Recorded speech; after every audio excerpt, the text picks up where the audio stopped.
Welcome to the Cloud Security Podcast by Google. Thanks for joining us today.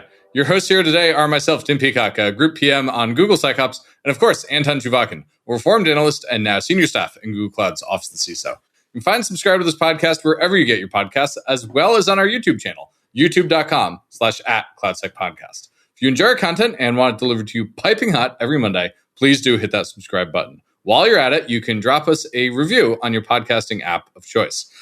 Anton, we have two guests today, one who we've wanted to have on this show for years now, and one from a company that I'm personally very grateful for because I would not have become a PM without their involvement in my career. Did you know that story? I did not. So many years ago, when I wanted to become a PM, I asked my employer at the time, hey, can I be a PM? And they looked at me and they said, well, you're not a PM, so no. I said, that's interesting. How does anyone become a PM then? Fake. And so I went out and interviewed at a bunch of places, and they all said, listen, kid, you're not a PM, so get lost. And that was a bit of a bummer. And then I met the security team at Dropbox, who wanted to hire me to be their PM. And the PM team said, he's not a PM, get lost. Oh. And so the security team wrote me an offer to be a product specialist. I printed out that offer, which is very much not a PM offer, very different. I printed out the offer. I put my thumb over the word specialist, and I showed it to my boss at the time. And I said, look, I'm going to do product at Dropbox unless you let me do it here. I did not know that story. And so I am very grateful to Dropbox for giving me the opportunity to become a PM. Yeah, without being a PM before. Without being a PM before. And so listeners, if you've ever wondered how people become a PM, sometimes it's because you're an engineer, sometimes it's because you get an MBA, and there's a whole bunch of PMs out there like myself who got in by hook or by crook. Yeah, I mean, we should probably save the story how I became a PM briefly for some really drunk episode, because there was a moment in my career a good number of years ago when I literally was I may have been a director of PM. I don't know. I want to not remember it. I want to not remember it. So I was a really bad PM. And I think maybe my story would be like, how do you become a PM and then prove that if you're a really bad PM, you really shouldn't? Well, listeners, I think it's very important in your career to figure out what you should and shouldn't do. And there's a lot of things I know I shouldn't do. And I bet there's things that Anton knows he shouldn't do other than just PM. What are we talking about on today's episode other than funny career stories? Because I missed this one. So what did you talk about? This would be one of the longer banters because I feel like it's too much fun. But the topic of the show is also very fun. For many, I want to say decades. No, for many months. Long story. In AI years. Oh, that is decades in AI. Yes, decades, exactly. People have been debating whether this new advances of AI, agents, are pushing SIEM, SIEM, Security Information Event Management, from mid-2000s. Yeah, exactly. Surprising, right? To more centralized structure and more integrated and like give me my SIEM, my SOAR, my EDR, my random other crap, maybe my firewall in the same tool. Well, maybe not the firewall. Sorry, guys. But the other one is more about like, hey, I don't actually want the monolithic SIEM. Can I have detection from vendor A, storage from vendor B, pipeline from vendor C? And this is sometimes called decoupled. And if you decoupled SIEM, I think I made up the term. But if you also do storage that is not centralized, then it's also federated, meaning that you can decouple SIEM capability, but keeps the storage centralized. So these are a little orthogonal. Okay, so two dimensions, decoupled and federated. The point is that conventional wisdom, which I define as random guys on LinkedIn, random people on LinkedIn, seems to hint that the decoupled and decentralized SIEM is kind of the future. It's the cool stuff. Everybody wants this. While centralized is kind of like, 2000s are over. Okay. But when you look at what people buy, it's still the 2000s. They buy mostly centralized. Yeah. And a relative minority, and dare I say a tiny minority, is actually buying decoupled, even though the noise on LinkedIn implies that it's the thing. So are you, Anton, trying to tell me that social media is not real life? No, social media is real life. Who would say such a thing? Obviously. Oh, sorry. I'm jumping the gun on your conclusion there. My bad. Yeah, no, it's like, no. Of course not. So I just wanted to have people who show up on the show and say, I'm going to argue position A, I'm going to argue position B, and have them debated without us, you and me, or just me as things happen, sticking their nose in the debate, being kind of a neutral observer. And this is kind of what this episode was. Even though our guests were like super polite, and a few moments I thought one guest would skewer another. And they just didn't. We didn't get They missed every chance to skewer. No shish kebab. We did not get... I wanted a skewer fight, and I wanted a pillow fight. I just wanted a fight. But it ain't a fight. Okay. It's a very gentlemanly... Hold on, no. It's a gentlemanly...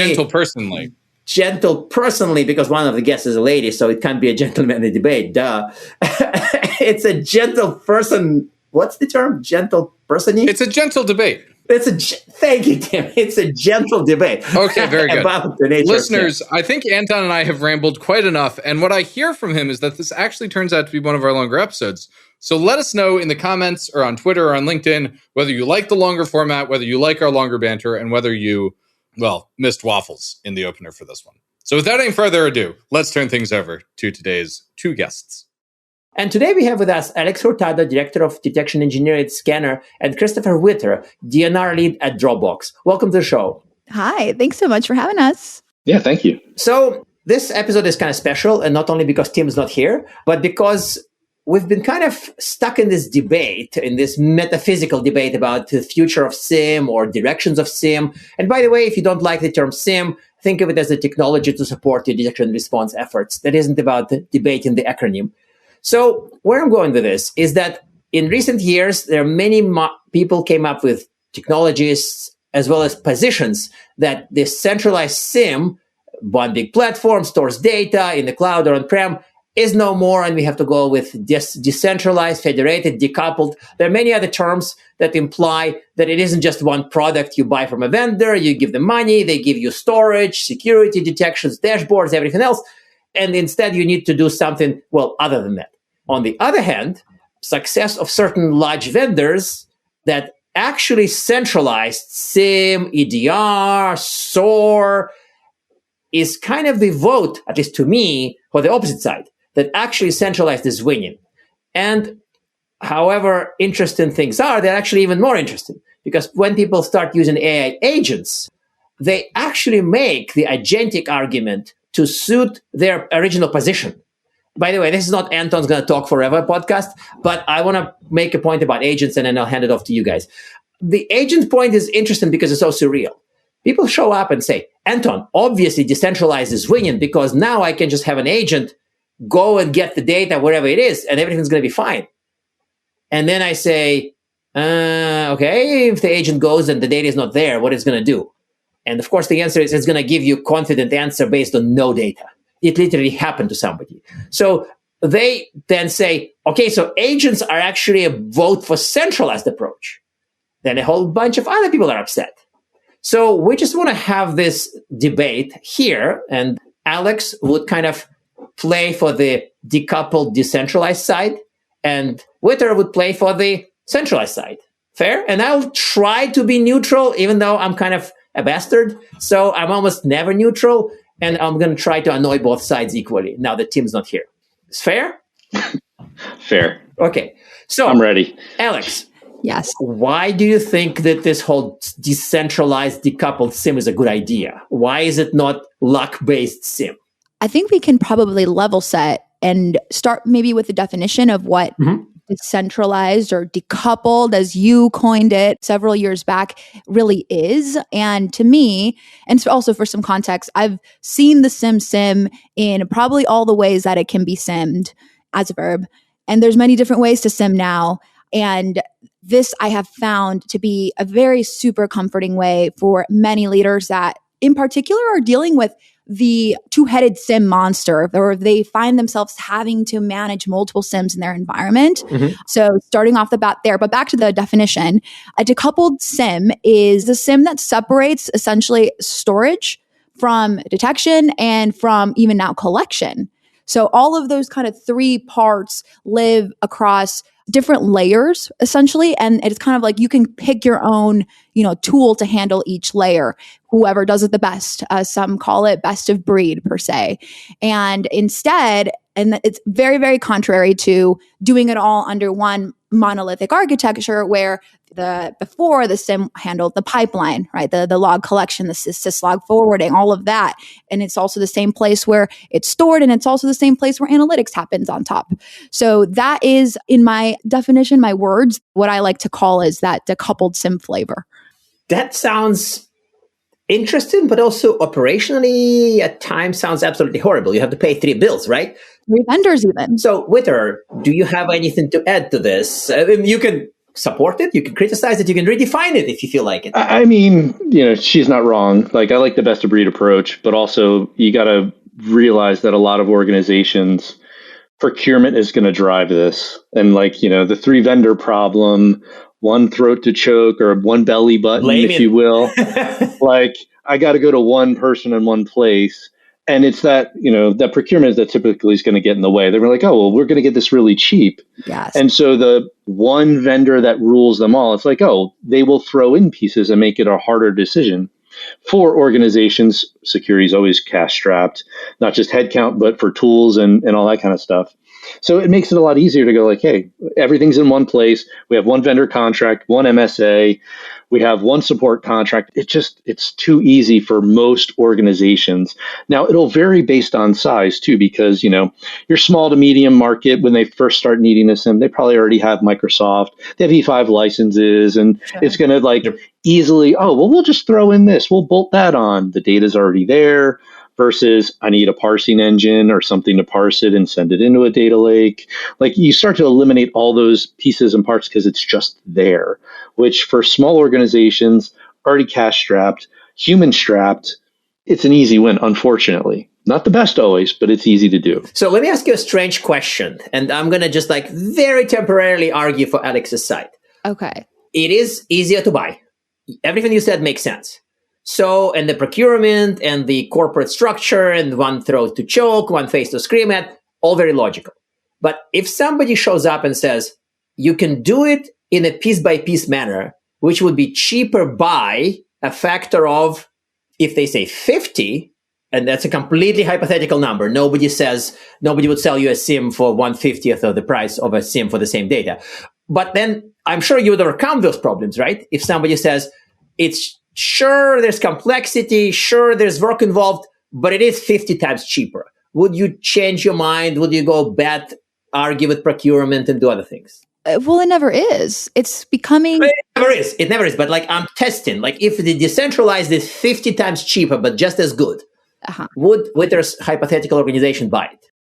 Do I have the headcount for it? Again, it becomes I need somebody to write detections. I need somebody to write parsing libraries. Most analysts maybe can write detections depending on the platform because your query language is the same as your investigative language. And so you're just easy to set up. But if I need someone to write parsers, that's where the line in the sand for most detection engineering versus incident response teams will draw. To be I don't want to deal with that infrastructure, that nonsense. And do I have the people, right, and the skills and capabilities to do it? They become data janitors themselves, I feel like. And you have to be very realistic about whether, if you have the time to go into fixing or doing all of the mapping, right? All the parsers and ensuring that you have not only the data into a detection ready format, which takes, a ton of time in and of itself to then get to the actual rule building part. So yeah, I do see that. I do really see that, but I would argue the one throat to choke argument, which I know procurement loves to see that coming, right? One MSA, one support queue, but it's also one roadmap, right? You're kind of fully committing to this vendor's roadmap, and that's going to take a long time. You're just one of many. I've been in a lot, many hours in my life, and they're really not going to listen unless you're about to not renew with them, and then maybe they start listening. Wait a second. So something unexpected happened because I thought that in my completely fake artificial example of the Decoupled being 50 times cheaper, Witter didn't just say, well, if it's 50 times cheaper, I'll just buy it. But there was a nuanced answer. So that to me is kind of not a strong vote in favor of viability of a decoupled approach, because presumably even if the price difference is artificially huge in my made up example, you would still kind of decide between the two choices.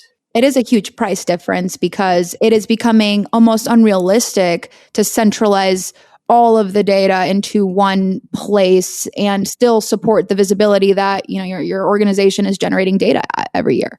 No, I meant to say that the license for software, I think that Alex brought up the cost of storage, and that changes the math. But if the tool itself, And that's actually an excellent point to add to the discussion.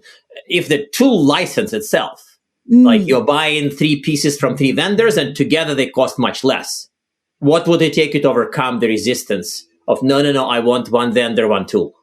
That's more of a Witter question, maybe. Yeah, no, I mean, it's simple. It would come down to like, do I have the people to operate the tooling, right? It would be hard, I would say, because you think about what are the largest data sources for most organizations, right? Maybe it's my EDR, a 300,000 employee environment, right? And I don't have a lot of cloud, or I'm moving to the cloud. Like, there are still organizations out there that unbelievably are still like on the fence, still have on-prem, still, doing their own data centers or something. And so where is the source of all that data and pain? Because to Alex's point, like, if I have someone who can write the parsers and I'm getting it for cheap and free, like, I'm now DevOps tied to that forever. Yeah. When my firewall vendor moves a field, I break the entire pipeline and I have to dedicate people to that, right? And they have to be aware of it. And then they have to fix it in a timely manner and, maybe backfill data or whatever. So that becomes a problem. But if my main data sources, the ones that are my analysts use the most, are the easiest to access, it becomes much harder, I think, to make the case for it, because even though it is cheaper, there's those hidden costs. But that's the hardest thing to like flush out for a procurement team. Like, oh, but it's going to cost me, 2.5 people to have them. Well, do you really need those 2.5 people? Like, or is that a full-time role? Well, it's half an FTE, but it takes like time to set up and like maintenance and overhead. So there are hidden costs that it's really easy to like be blind to, which have operational impacts, of course. Yes. Well, on the parser ecosystem note, it may not always, I think we may be missing out the part that doesn't get said enough, I feel like, because in a, let's platformized, large vendor SIEM, they are building parsers for the greatest common denominator, right? The sources that most of their customers have, right? Not these edge cases, not, that custom app that your team, built and have invested 10 years in, and that they're not going to have a custom parser for that. And the decoupled model is one that, leverages data lakes, right? And they are much easier to consume, these one-off, bespoke, data sources, if you will. I may buy this argument. I feel like it's probably a wash in terms of a large vendor may ignore a secondary data source. And you do have, in Witter's argument, you do have one face to scream at. You scream at it, and the face says, "Nah, we're not doing it this year. We're too busy with other parsers." So you may not get an advantage unless you pick the small vendor and you're a large corporation, in which case you would achieve more. But then on the other hand, in Alex's example, you deal with specialty vendor who is small, who just does parsers, like a pipeline vendor. And maybe you have more leverage with them. Is that plausible or not? And I don't know which side is winning in this case. I think it is plausible, unfortunately, from experience. I hate to say it. I hate to give Alex points, but yes, she wins in that one. So let me also add one more dimension to a discussion, because we sort of threw together decoupled and federated. And in reality, at least as I originally thought about this, there's a decoupled SIEM capability and there's federated storage. Yeah. So there is a way, and I feel like there are now more vendors that are both decoupled and federated, in the sense that you can buy detection from one vendor, dashboards from another vendor, but storage you buy from no vendor.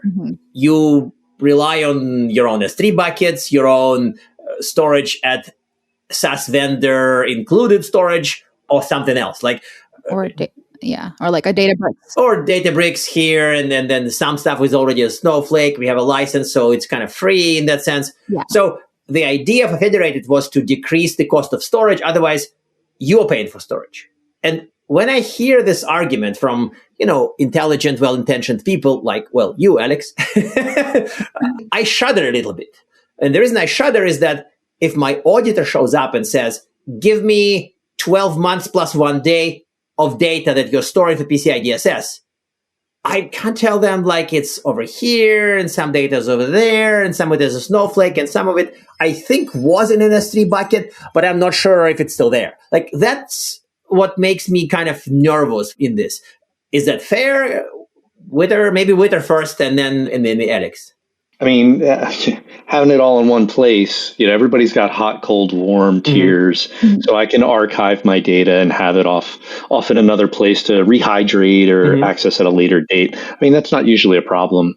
And that centralized approach, then I'm not chasing it down. Now, granted, you can have documentation to say like this source is put here, this source is put there. And some organizations, because of the amount of time they have, will still run into that. Like when they're migrating from one giant platform to another giant platform, they're running them both at the same time because my data's tied up in this awesome platform that I pay one vendor for. And I have to now, in order to meet my obligations, start with a secondary license with another vendor so I can start like getting my historical collection there, which they're going to be running two systems like, oh, all new data's here, old data's there. So you will still run into a similar situation because unfortunately we all know we're tied into the platform. Once you're there, it's like lock-in city. I think that the migration story to me is a transient story, not ongoing, right? So you're right. Like when we were younger, presumably, and SIEM was an appliance, what you do is you cut the contract with vendor A, keep an appliance in the shed. You don't pay anybody. Data is there. You migrate the data. You buy a new appliance from a new vendor. You use that. In case somebody says, but where is the data from last July? You point at the closet and say, over there. And it kind of mostly worked out. But if you are moving from SaaS to SaaS, you're paying both contracts. And also the data is... It'll cost you. Yeah. So... It'll cost you to leave. Yeah. This is, to me, this part of a debate, I think just straight goes to decoupled to federated. But to me, that's a transition stage. That's not...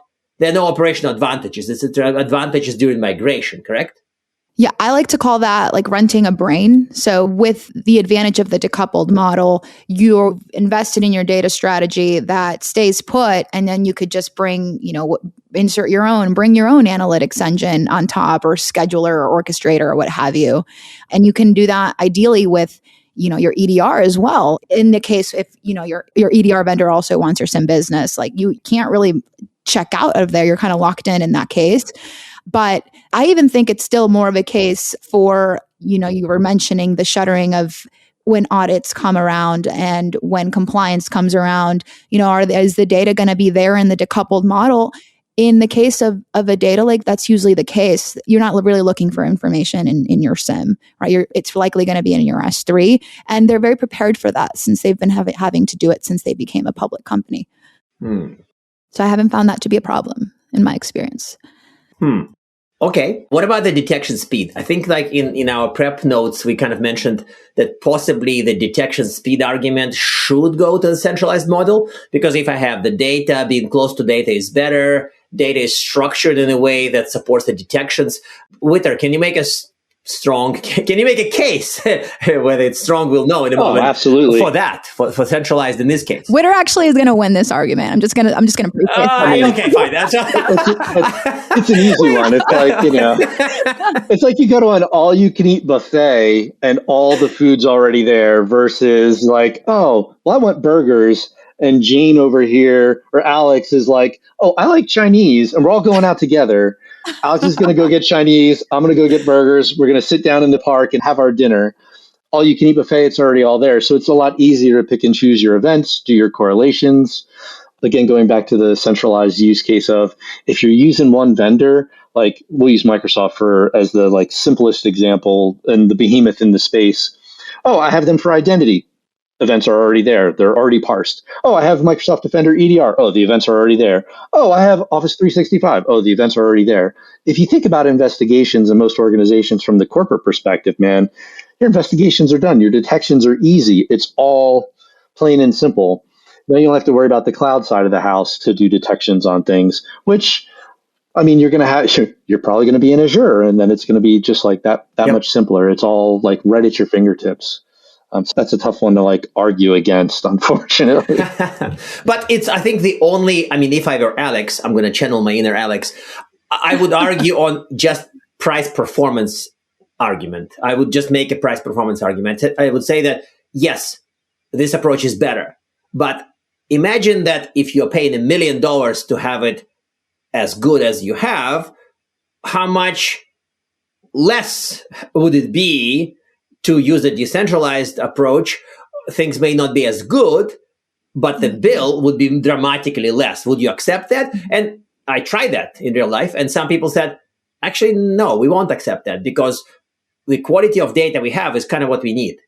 If we would get slightly worse data at 1/10 the cost, we'd say no. Mm-hmm. And other people said, okay, show me the numbers. So any reactions to this? I think that your Azure detections in Sentinel argument is solid. Yeah. And of course, one vendor probably parses their own logs at least somewhat well and currently updates it. But what if somebody shows up and says, you can get 10% worse and 5 times cheaper?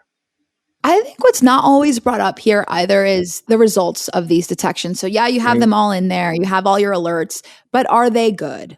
I have a previous podcast episode and I literally called it, are your alerts really, like, do your alerts suck if we're censoring it? And most of the time, the answer is yes. Actually, almost always it is. And I believe that, sure, you not only is it cheaper, but also you're getting a better quality of an alert because you can do much more advanced analytics. You can do a lot more complicated joins with SQL and with data science and Databricks or data lakes. It's much better prepared for those kind of things. Mm-hmm. And they have been. I mean, we just all know that because, I mean, if you look at departments outside of security, I've always been jealous that they're so far beyond what we can do, right? Like e-commerce, finance, fintech, because it makes them money, right? And so of course they're going to use the statistical analysis and K-clustering on all this stuff on how to make more money. Whereas we could probably do some of these same things too against WAF logs or DNS, but we haven't advanced like as fast as those other business units. And I do think it produces a better quality of an alert rather. And that gets overseen because it's just because of the pricing of it all, I think. I mean, I'd have to argue the mean time to detect there, though, is different. Yep. And if we're talking about data quality and data cost, what is the mean time to detect, right? Like, there was 11060 a very long time ago and vendors claim different things, but the longer it takes for those analytics to happen and for all that data and information to get in, especially also too with a decoupled system, now you have like 3 things to break potentially, or, your ingestion is taking, 5 or 6 minutes to get these bulk logs ingested out of S3.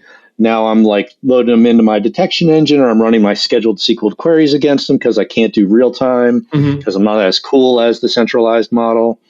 And so you end up with this problem that it may take 10 minutes or 15 minutes, from soup to nuts, from activity happened, not including, coalescing of logs that vendors do or whatever, to the actual here's a detection. Oh, that's like 18 minutes old now by the time an analyst sees it, or even longer.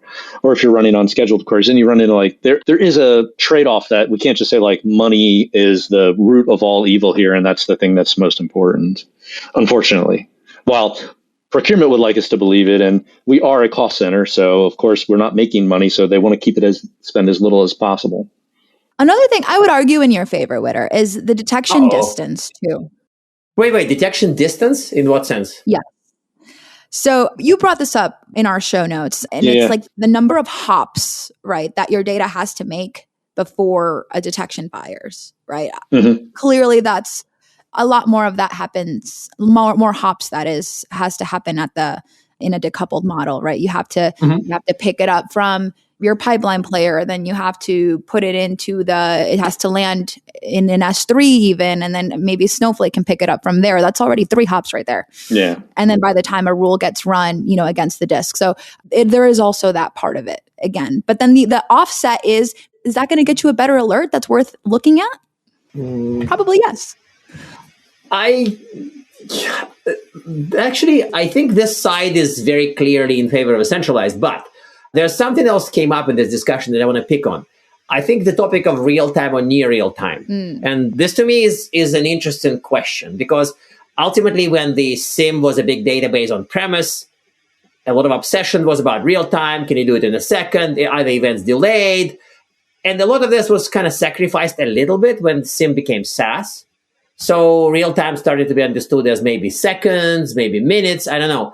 But with the decoupled and federated model, when some APIs are kind of best effort and my security component of a SIEM calls some storage, and that API goes into a queue, and the SaaS platform that has the data decides to give you the data in an hour. Like, how bad is it? Like, can you do real time in any kind of decoupled and federated model, or is real time gone forever from that world? I would say, like, it all depends on data source, right? VPC flow logs are coalesced in, 10-minute intervals or whatever. So it's already not real time.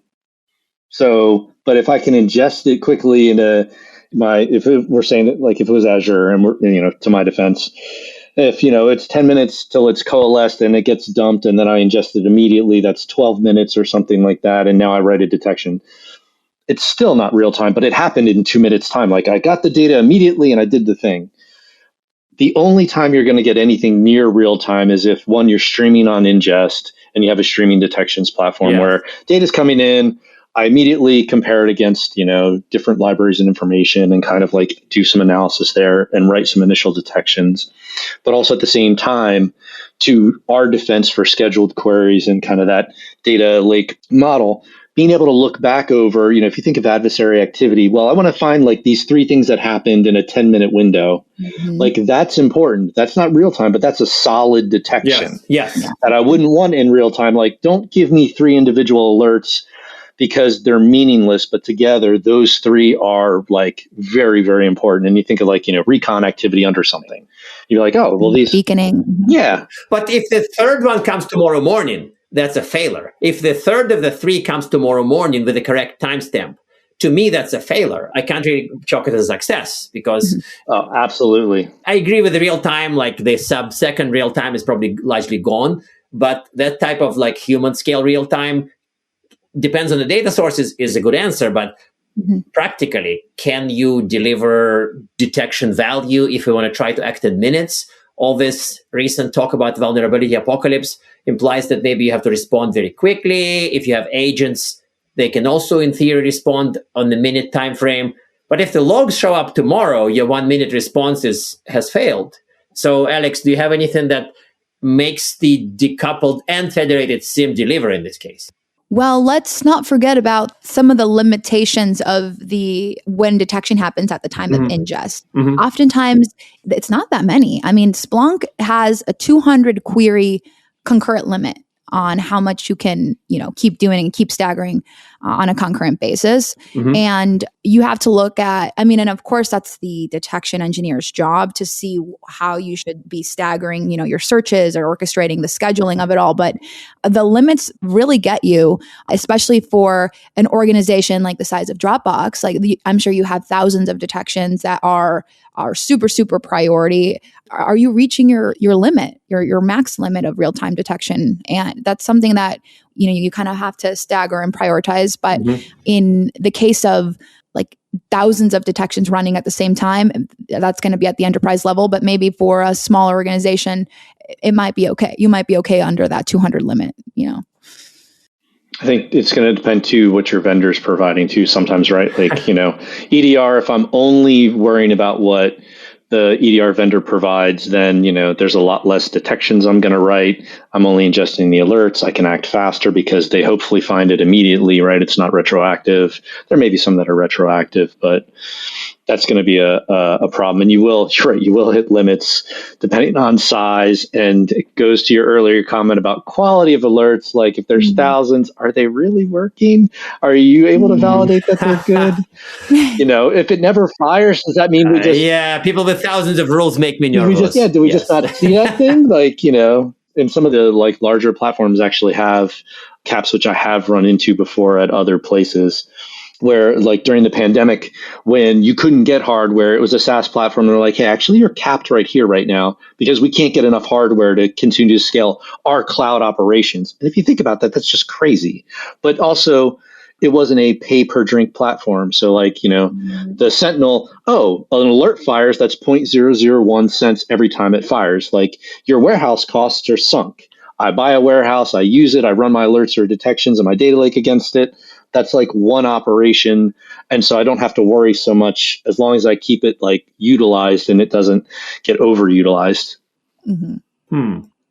I think most of it to me is absolutely credible. Yes, I feel like this is if you pay more, you'd get better performance with a centralized system. It's kind of correlated. Like if you want faster queries, buy more cloud, buy more hardware, whatever you're doing. So that to me that success is probably not obvious to replicate for the decentralized. But given that where we are on time, I wanted to bring up the elephant in the room, which is of course AI.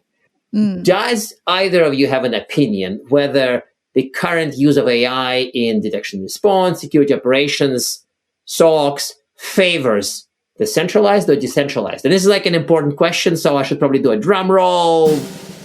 We'll figure out whether our editors can make a drum roll happen. But do you think AI agents in SOC and DNR favor centralized or decentralized? Well, I don't know. Don't look at me.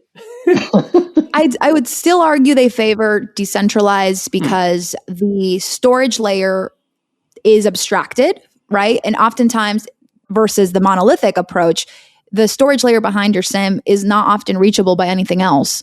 And just coming out of B-Sides SF, it was a while ago at this point, but coming out of B-Sides, there was an amazing panel about how, well, one, I think we're all on the same page about you should never DIY your SIEM or vibe code your SIEM. I think we all know that that's just not possible. But then the second thing was now prospects, customers, they're now only considering products that have an MCP now. If their Claude can, communicate with it, if their tools and their systems, the way that things are communicating is now fundamentally changing. And that is not possible in a monolithic model. I mean, unless they're coming out with MCPs, but I don't really see that happening yet. I've, if you think about how AI likes to work, context, and, the less things it has to ask and query, while the centralized model, maybe it is one MCP, or you're hitting up a series of APIs, right? All the data is in one place. It's probably a lot likely to get the data in the same time frames, properly correlated and formatted, and served up on a platter. Now, with a decoupled model, also, it makes it one of the problems with decoupled, or potentially if you're running something more like that, where your analysts have more work because they have to touch more tools or things potentially I need to go here to search for this historic data. I need to go here to search for this other data. If it's all centralized, they don't have to worry about that. But the problem is that the AI takes that problem away from the analyst and kind of gives points to the decoupled model where it's it's not important anymore because I've abstracted that away from my human beings, because they're just going to interact with their AI and say, hey, I need all the logs historical, within this time frame. It goes, cool, I'm going here for that date. I'm going there for that date. And then they present it up on a platter and here's what I think about this, incident or investigation, and make it super easy. So I'd almost call it a draw, but if you want to go down to token burn and money, I'm winning. Fair enough. You guys are chickening out of this very critical question, and I think both of you are just committing this. I guess Alex was a little more committal, but I didn't really hear a really good argument though, because what if the agent goes to some kind of this far away land for data and comes back with nothing? Somebody would have to engineer around that, and it's a fair bit of engineering. With centralized system, it would be very clear. I need DHCP logs. I go, they aren't there. I tell the system that to make a decision, I need DHCP logs. They're not there. But you have to engineer the same thing for decoupled. For all sorts of failures, you have to kind of decide what to do when you don't have the data and whether you can still do your job of an agent, in this case, without the data being available. Or maybe it's available in the morning, but not in the afternoon. Maybe now it's available in 3 seconds and in the afternoon it's very busy. That's what makes me nervous. With a centralized system, I say I need this data, I either get it or I don't get it, and I know what to do. With decoupled, it's more nuance. So you're saying it's more prone to hallucinations if it's a decoupled? Not more prone to it's harder to engineer so that it doesn't make conclusions off very incomplete data. That's the one narrow argument, is that... But isn't that what the MCPs talking to each other is supposed to figure out? Kind of yes, but also no. the thinking of the agents is, your overeager intern who may be naive about the impact of that thing. Yes. And they just want to please you, Alex. They want you to be so happy about everything that they presented to you that you're just going to be like, woo, pat them on the back and send them on their way. And I think but that engineering case in environments where you're building it, those are simple guardrails. I mean, we have them. Mm-hmm. We're using agents in our environment, and we've run into those problems, right? Where it created a situation or a scenario, but because we have humans involved who are looking and validating, early on in our experiments, we were able to easily say okay, no, you need to validate and go back and do these steps, counter your arguments, come back to me and say well, I think it's this. Well, prove that it isn't that. And, flip it around, which has been very interesting. But occasionally, I'll say, since the English language is so nuanced, it can put the same sentence and it'll be wrong if you rearrange the same, and it's come down to 7 words in a conversation I was having with the nails. No, if we take this word and move it here and take this word and move it there, this sentence is 100% true. If we take it as the agent gave it to us, it's close, it's a completely but different not. Yeah. Exactly, but it is not. Or even a different. Yeah. So, and when you're doing analysis or when you're allowing an agent to make decisions that could cost your organization millions of dollars in breach costs and GDPR fines and violations, you don't play with that. Okay. Oddly enough, you both convinced me that it is decentralized versus centralized, and agents doesn't actually call to either side. I was secretly believing that agents favor centralized, but now I'm shaken in this belief. So I think it depends kind of an answer rather than centralized is better. Okay, so given where we are time-wise, I want to get to our favorite traditional closing questions, which again, Tim usually does. So usually we ask all guests for one tip and one piece of reading, a book or resource, or as Tim doesn't tire to remind everybody, it can be anything except for my blog. So I'll repeat the same argument. So would you care to provide one tip and one, piece of reading? All right. Well, as I say, I have the book that everybody should be reading.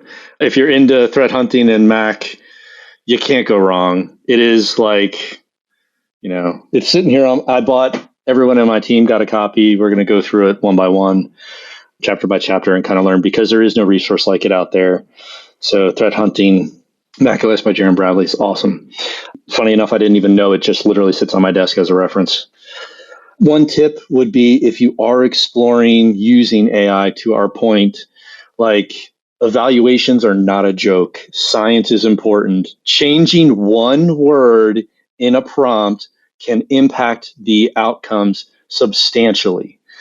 And so testing and validating, and not just kind of laissez-faire, oh, we're doing AI, we're using agents, having a prompt, having the output, and having the model, and keeping those consistent while you test and validate is super, super important. You can experiment and play around, but if you're going to be serious, you got to be documenting this stuff and actually testing and retesting and having data sets, and not making changes to get to where you need to be. And then okay, we're not quite at where we want it. It's getting good, but it needs to be better. And when you're adding different things, you need to go back through, okay, we just changed the rule. We just gave it a new guardrail, test everything again, because one simple word, and I'm talking from changing the word from I want to find malicious to I want to find bad, will impact the outcomes. No joke. Perfect. I love it. I really appreciate it. So this is very useful. Alex?